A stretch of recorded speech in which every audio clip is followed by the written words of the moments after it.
ministry. And it's free to join. And what I mean by that is people can go to my website or call me up or email, and I'll be happy to send paperwork or let them download paperwork for free off my website. Your website one more time, even though we've seen it. I just want to do a little zoom. It's www.thc-ministry.org. Right. One more time, thcministry.org. Okay, back to what you were saying about people joining. Right. Well, you can join for free because I really truly believe that it's a prayer that I can help answer for some people. Again, this is my point of view. It's my ministry, and it's mandatory that we test positive for cannabis in this ministry. It's mandatory to test positive. Yes, it is. It's mandatory to use the sacrament in the ministry, and it's my belief that many of us, myself included, have prayed, have intended, have asked God and nature and the universe for access to this beautiful plant, which we know is a benefit in our life. And I feel that I can help answer that prayer for some people and provide the paperwork necessary. And I know that prayer is free, and that I want the answer to be free for many people. So I do provide a basic level of membership for people, absolutely free of charge. And you said they could download the forms right off of your internet site? That's correct. That's correct. It's real easy to do if you have access to a computer and printer and a couple of sheets of paper. You can get the sanctuary sign and that template for the plant tags and the ID cards and make a whole cannabis sanctuary kit yourself wherever you are in the United States.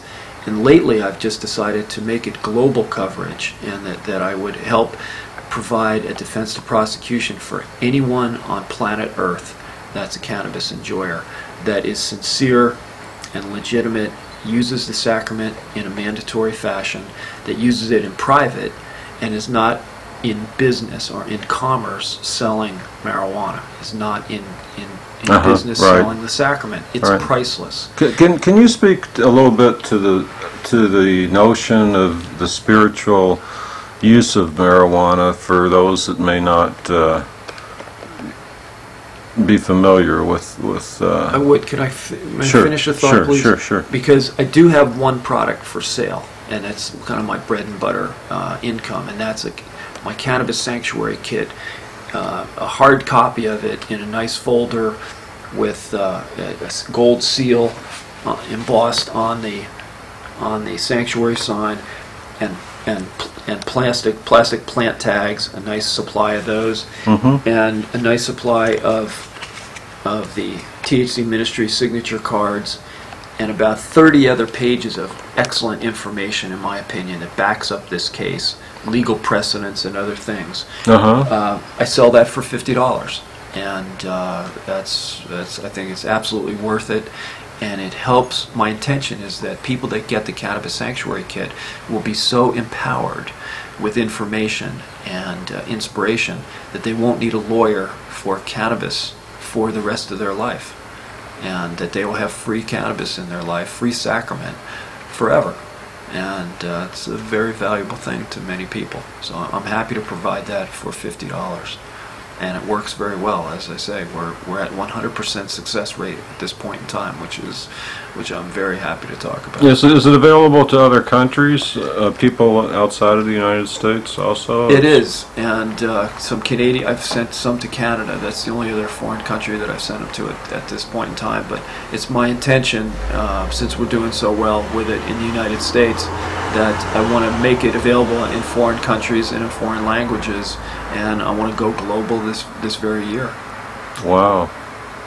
And use legal precedents. The Universal Declaration of Human Rights, for instance, Article 18 allows for religious expression and freedom of thought and practice of a religion to all the signatories to that beautiful document, and that's hundreds of countries on planet Earth. So virtually anywhere on the planet, the THC Ministry can help you articulate your divine right, your divine connection and inheritance to using this beautiful plant. Okay, now back to the use. I mean, it's been known for some time. A lot of people are aware that cannabis can help people meditate, so to speak, to relax, to tune in to the inner self. And I'm just curious, as a ordained THC minister, what do you have to say about the spiritual use of cannabis? It took a while for me to be able to understand that I was using marijuana religiously, so to speak. But I knew right from the start that my connection with the plant was a good thing and helped to open up my heart and open up my mind, to make me be more thoughtful, to make me assist me in questioning authority and establish values. Vietnam War was going on at the time, so it helped me, open me up to being an activist in that situation. And sure enough, we were on the right side, and we helped shut the Vietnam War down. And so I've always considered cannabis use in my life a benefit to me personally. And with studying and experience and having some really good friends and learning from some smart people, I found that cannabis had a rich religious history to it. And I had avoided religious studies most of my life, but with cannabis, Tell us a little bit about the religious history of cannabis, if you don't.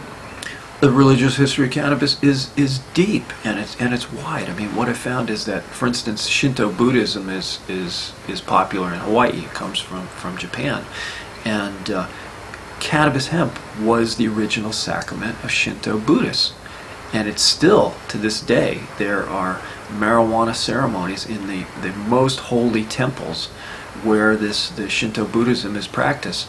There are fields. Now where's Shinto Buddhism practiced? In Japan, right? I mean, you mean that cannabis is not illegal in Japan? It is illegal in Japan. I mean, it's an odd juxtaposition of. It's illegal, and yet they use it for religious purposes. So that's why I say that there are exceptions in the law, and I think I've found one of the exceptions in the law. And that's the separation of church and state. Take a look at the website taima.org, taima.org, and it'll show the Emperor of Japan to this very day attends 5 marijuana ceremonies where they burn the leaves in an altar in the temple. Also, the Emperor has clothing, kimonos made out of hemp cloth that are grown specially for the royal family in Japan to this very day. In the sumo wrestling, Akebono won the grand championship a few years ago. He was a Hawaiian guy, right, actually.